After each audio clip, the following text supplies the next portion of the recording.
Hi guys! Welcome back again sa aming channel and welcome naman para sa mga baguhan dito sa aming channel.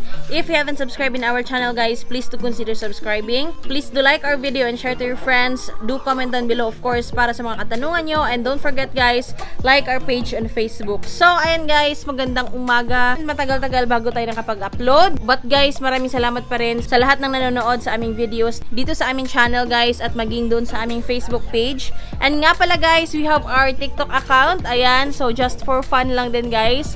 Gusto rin namin mag-share ng tungkol sa aming mga manok dun sa aming TikTok account. So ayan yan guys, ipa-flash ko na lang din sa screen. So please do follow us dyan sa TikTok ko guys. So guys, yung ating topic for today, since marami nga ang nagtatanong nito dyan sa ating comment section below and maging din sa ating Facebook page kung bakit daw hindi pa nangingitlog yung kanilang mga inahin, and then kung minsan naman nakapangitlog naman na daw, medyo natagalan siya bago nasundan yung pangingitlog niya. So guys, meron kami mga instances niyan dito sa aming yards. So itong i-share namin sa inyo sa ngayon guys is yung inahin namin na nakapangitlog na siya actually, pero medyo natagalan nga yung kanyang pangingitlog ulit.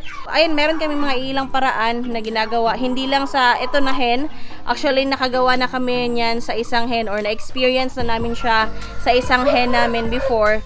And naging effective naman, or it turned out good naman kasi nangitlog din siya later on, or mas madali na siyang nakapangitlog. So, before yun guys, ipapakita ko na muna sa inyo yung mga alaga namin dito sa yard kasi yun na nga, medyo matagal na tayong hindi nakakapag-upload.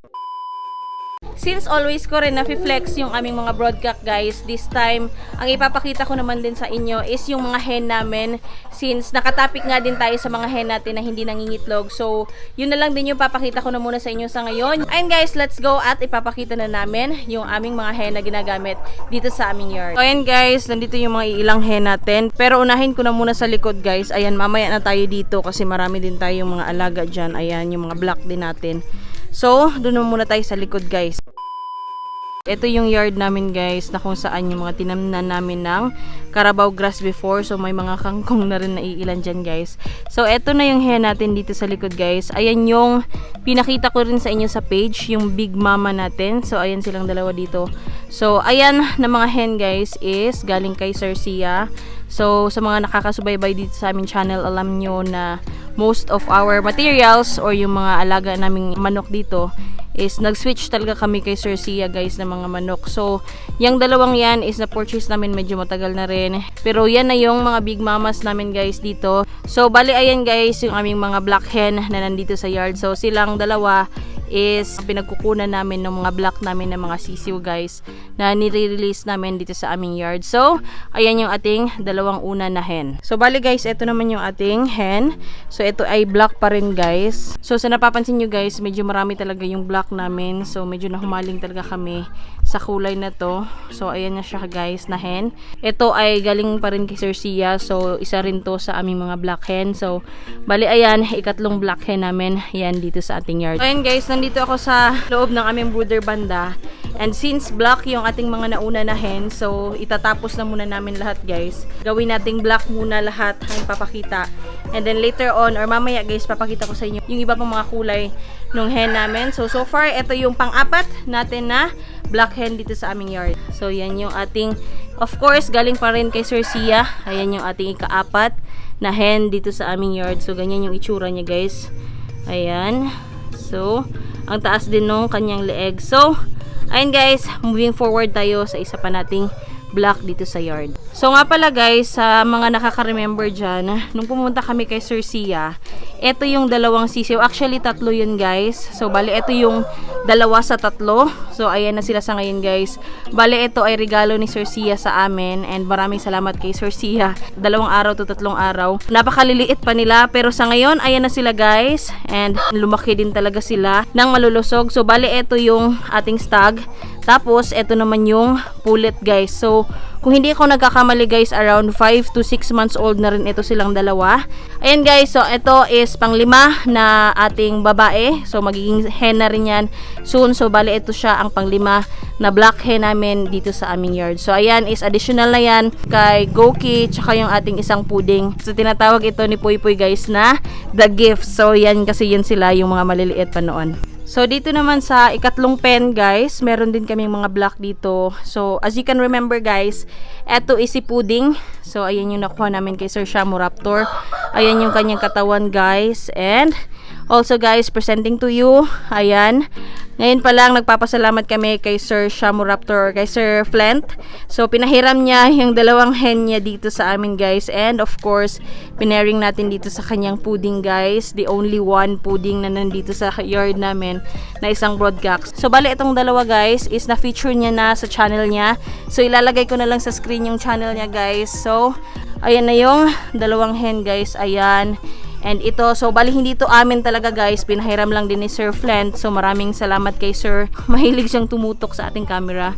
So ayan yung isang hen, and ito naman yung isa natin, guys. So kung i-count ko, guys, bali 7 na yung hen namin or black hen dito sa aming yard sa ngayon, kasi nga pinahiram tayo ni Sir Flint ng 2 na hen niya. So maraming salamat, Sir Flint.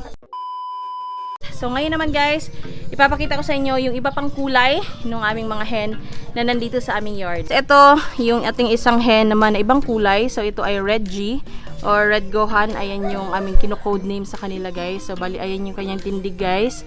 Ayan, medyo nagtaka ata siya sa ating camera, pero ayan na siya, guys. Ayan yung hen na ito. And still, kay Sir Sia pa rin to galing, guys. Ayan, napakaganda ng hen na ito, guys. Ayan. So, kabilang to sa ating kulay red na mga hen dito sa ating yard. So, ayun, guys, punta tayo sa isang hen pa. So, yung kabila naman, ayan, meron din tayong isa pang hen dito. So, bali, ito naman yung hitara namin dito sa yard, guys. Yung may kulay na pongkan or orange, yung kulay na broadcock namin is ito yung pinipare namin sa kanya, guys. So, bali, ayan siya, guys, oh. Ayan, ayan siya, guys. So napakaganda ng kulay nila. So dito naman tayo sa kabila, guys, and ayan, nagpapa-shoutout ata si Mr. Goki. Sino ang papa-shoutout mo, Goki? Ayan nga pala si Goki, guys. Nilabas namin kasi kakatapos niya lang din mag-breeding. Pero eto na, guys, yung ating isa pang hen dito sa yard. Bali, ayan, guys. So tinatawag namin tong Monster kasi eto, guys, ay pinahiram sa amin. Nakita niyo din siguro to sa isa niyang post sa Facebook. Yan, ito yung mga old lines niya, guys, na mga alaga. So, Monster kasi yung pinangalan niya. So, same thing sa amin dito sa yard. Yun na rin yung ibinigay namin or tinatawag namin sa kanya. So, ayan siya, guys, oh. Napakaganda na hen. So, maraming salamat kay Sir Sia kasi binigyan tayo ni Sir Sia ng chance na makapag-alaga ng kanyang mga ilan sa hen niya, guys. So, ayan yung Monster na tinatawag dito sa aming yard. So, ito naman, guys, ay isang hutako. Ayan yung kanyang mukha, guys, oh. Ayan, napakamalita talaga. So, napakalaki din ng broadhen na to. Ayan yung kanyang ulo, guys, napakalaki. Ayan po siya. So, kung matatandaan nyo, guys, nakakuha kami kay Sir Hutako sa Norte from Dipolog City. So, ito yung hen na yun, guys. Ayan. So, napakaganda and medyo may kasungitan din talaga sila, guys. So, ayan siya sa ngayon dito sa aming kulungan. So, dito naman tayo sa likod banda, guys. Meron tayong isang hen din dito na Hutako. So, ipapakita ko lang din sa inyo, guys. Ayan. So, i-close ko lang yung door kasi medyo aligagato siya. Pero, ayan siya, guys. Yung aming nakuha din kay Sir Davao Japanese Shamu. Ayan, taga Davao din siya. Ayan yung hen natin, guys. Ayan siya, yung likod niya, guys. Oh, na ganyan yung halos trademark pagdating sa Hutako. And yung mga materialis na pinagkunan niya is galing kay Dato Chino. Si Dato Chino, guys, siya naman yung naka-acquire directly din kay Sir Chua. So si Chua naman din yung nagpasikat talaga ng Hutako noon pa man. So wala na si Sir Chua, kaya si Dato Chino na yung parang sumunod, and then later on marami na rin nakabili. Ayan, guys, yung kanyang mga linyada galing kay Sir Davao Japanese Shamu. So ayan po.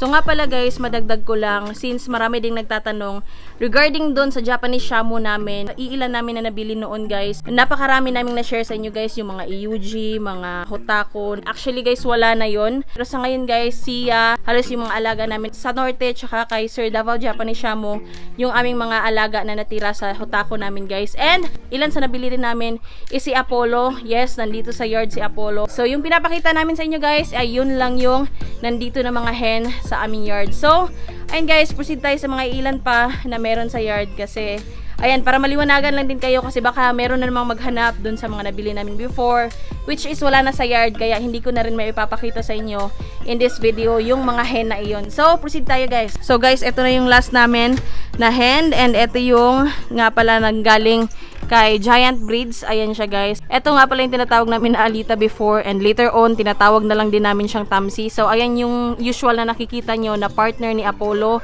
Bali, ito yung magiging topic natin for today guys, para sa ating hen na sinasabi ko sa inyo na medyo may katagalang mangitlog. Guys, nga pala, muntik ko nang makalimutan guys. Ito yung mga Belgian namin dito guys. Oh, ayan, naka-dog cage sila. Mga manok pero naka-dog cage sila guys. Bale, itong dalawang to guys is isa rin sa mga broodhen namin dito. Masingit ko lang din ulit. Ito yung mga anak ng aming Belgian. Bale, ito na yung F1 ng aming Belgian guys. Ayan guys, oh, ang gaganda ng mga mukha. Medyo ano sila guys, aligaga pa sila kasi ngayong araw lang din talaga sila nababa dito sa aming screen. Yung parang growing area namin. Halos tag ito guys. Meron atang isang pulit lang ito gang no. Meron yang isang pulit. Alam niyo naman na nakadaan na rin to siya ng itlog guys. So napakalaki rin kasi na broodhen nito guys. So yung pagkilo ko ata around 3 kilos. Mahigit talaga siya. Yun na nga guys, hindi rin namin sila agad-agad nagamit. Kasi nga nagmolt ito. Maging si Apollo guys, nagmolt din yun. Ayan, na kumpleto na yung mga balahibo niya. Maging yun sa kanyang dito sa puwetan niya. Disclaimer lang guys ha, yung pamamaraan na ginawa namin sa broodhen na to is based lang sa experience namin sa mga ilang pang broodhen din namin before. Kasi hindi lang din naman sila yung mga nadaanan namin, kundi marami na rin kaming broodhen na daanan guys. Yung iba, kung kaya hindi sila nangingitlog agad-agad guys, kasi meron tayong tinatawag na katabaan nila. So yung dito guys oh, yung dito sa bandang puwet niya guys, pag pinisil-pisil nyo yan, tapos parang meron kayong mahahawakan na taba, of course, taba kasi yan. Yung iba kasi na hen, wala talaga siyang taba. Kung hahawakan nyo is parang empty siya, kumbaga ready na siya na mangitlog. So yung dito sa amin guys, kung hindi ako nagkakamali, ang tawag dyan is buna. So hindi ko alam yung Tagalog term yan guys ha, pero ayun, mapapansin nyo yan dito sa pitan, yung dito banda. Yung mga nilalagyan nila ng egg bago iitlog, medyo manipis na siya kasi nga ginawa na namin to ng remedyo or ginawa na namin siya ng paraan para numipis talaga yung taba niya dito banda sa pinagsustora nila ng itlog. So ang ginawa namin guys, again disclaimer guys ha, dito lang yan sa yard namin guys. Depende kasi yan sa inyo guys kung susundin nyo or hindi, pero dito sa aming yard is ang ginawa namin, bali 1 linggo talaga guys na walang pagkain, puro tubig lang sila guys. Sa ngayon, hindi na masyadong katabaan yung dito sa likod niya, yung dito banda sa may pinagsustora nila ng itlog. So depende pa rin yan guys ha, kasi meron kasing ibang hen guys na medyo malaki ang katawan pero hindi healthy. So dito naman sa hen na to, so far wala naman kaming problema kasi nga healthy naman siya sa tingin namin and wala siyang sakit. So kaya ginawa namin yung 1 week na fasting niya. Water lang talaga yung kanyang iniinom. Sa tingin nyo na hindi niya kaya, huwag nyong gawin kasi baka kami naman din yung sisihin nyo.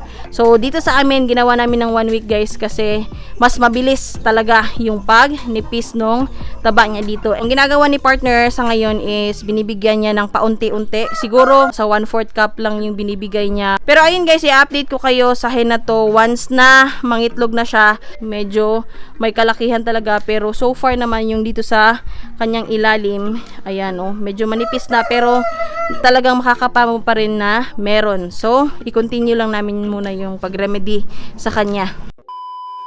Ito ay hindi lang sa hen na to nakabase, kundi naka-experience na nga kami before.